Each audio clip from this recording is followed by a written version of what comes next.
In the bustling heart of New York City, where skyscrapers pierced the clouds like ambitious dreams, lived Marcus Hale, a single dad in his mid-40s who scrubbed floors and emptied trash bins at the towering headquarters of Apex Innovations, a tech giant that revolutionized the world with its cutting-edge AI software. But Marcus's life was far from revolutionary. He was a man burdened by the weight of loss, having buried his wife 5 years ago to a sudden heart attack that no one saw coming, leaving him to raise their 8-year-old daughter, Lily, who battled a rare neurological disorder called Ehlers-Danlos syndrome, which made her joints hyperflexible and her skin fragile like tissue paper, requiring constant medical attention that drained his meager janitor's salary, forcing him to work double shifts while studying medical journals late into the night, not because he was a doctor, but because he had to be one for Lily, piecing together symptoms and treatments that specialists often overlooked.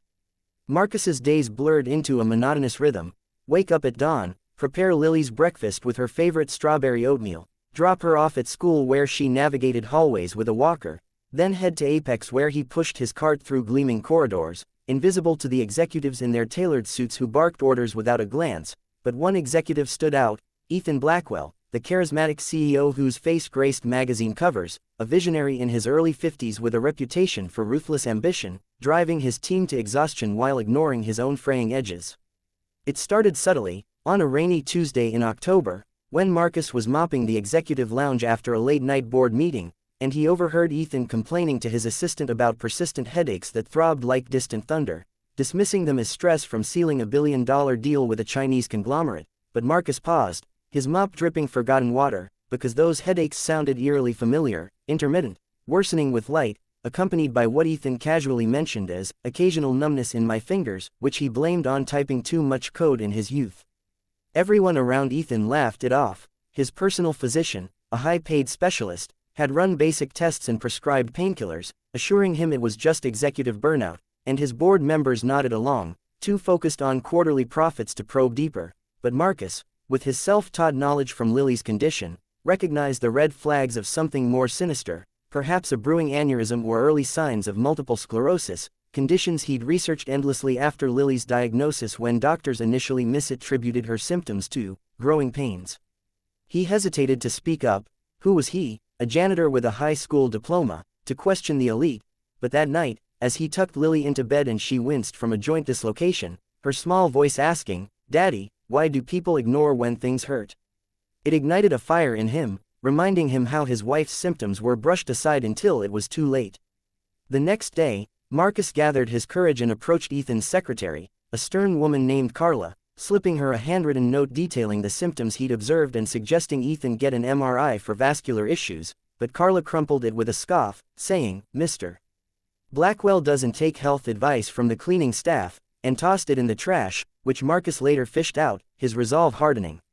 Weeks passed, and Ethan's condition deteriorated unnoticed by his inner circle.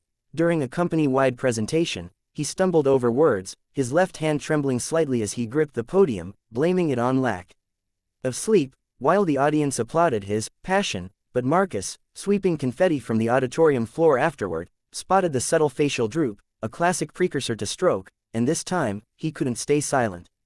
In a twist of fate, that evening, as Marcus was emptying bins in the CEO's office, Ethan returned unexpectedly, collapsing into his chair with a groan, clutching his temple, and for the first time, their eyes met, Ethan's bloodshot and weary, Marcus's steady and concerned. "You all right, sir?" Marcus asked, setting down his trash bag, and Ethan, perhaps softened by pain, muttered about the headaches now radiating to his neck, with vision blurring like fogged glass. Marcus took a deep breath and shared what he'd noticed, drawing parallels to documented cases of cerebral aneurysms, urging Ethan to seek immediate specialist care beyond his regular doctor. But Ethan laughed bitterly. "You're a janitor, not a neurologist, what do you know?" Yet, in a surprising turn, Ethan revealed a vulnerability. His own father had died young from an undiagnosed heart condition, ignored until fatal, mirroring Marcus's loss, creating an unexpected bond. Skeptical but intrigued, Ethan promised to think about it, but dismissed Marcus abruptly when his phone rang with investor calls. Days turned tense. Marcus kept watch from the shadows, noticing Ethan's increasing pallor and unsteady gait, while at home, Lily's condition worsened with a severe flare-up, her school calling to say she'd fainted during recess, forcing Marcus to rush her to the where doctors finally adjusted her medication based on his insistent notes from online forums, proving once again that overlooked symptoms could be life-threatening. Back at work, the plot thickened when Marcus overheard a boardroom conspiracy. Two vice presidents, jealous of Ethan's success, were plotting to oust him by amplifying rumors of his instability, using his symptoms as evidence of incompetence, whispering that his headaches were signs of mental breakdown, all while ignoring the medical urgency. This twist fueled Marcus's determination. He couldn't let Ethan fall victim to both illness and betrayal. One fateful Friday, during a high-stakes merger negotiation in the conference room, Ethan suddenly clutched his chest, his face contorting in agony as the room fell silent. Not a heart attack, but the aneurysm rupturing, blood flooding his brain, causing him to slump forward, papers scattering like fallen leaves. Chaos erupted, executives panicked, calling 911, but Marcus, who was cleaning nearby, burst in with his first aid kit from the supply closet, having certified in CPR after his wife's death. He assessed Ethan quickly, pulse weak, breathing shallow, and performed emergency maneuvers to stabilize him, elevating his head and monitoring vitals until paramedics arrived, his calm instructions saving precious minutes that doctors later said prevented total brain damage. In the hospital, as Ethan underwent life-saving surgery to clip the aneurysm, the truth unraveled. Scans confirmed Marcus's suspicions, a bulging vessel that had been growing for months, symptoms dismissed by everyone from his doctor to his team.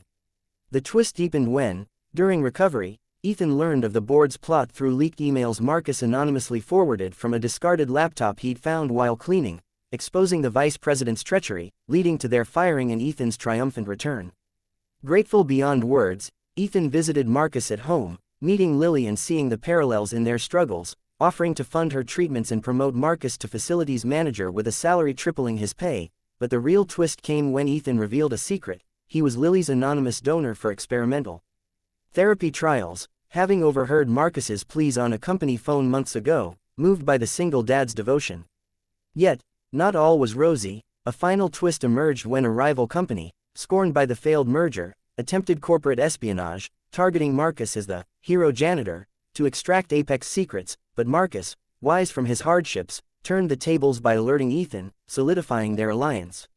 In the end, Marcus's life transformed. He pursued nursing school part-time, Lily's health stabilized, and Ethan reformed Apex into a more humane workplace, implementing employee health screenings inspired by the overlooked symptoms that nearly cost him everything, proving that heroes aren't born in boardrooms but in the quiet acts of noticing what others ignore, weaving a tapestry of redemption where a single dad's vigilance bridged worlds divided by status, saving not just a life, but igniting change that rippled through countless others.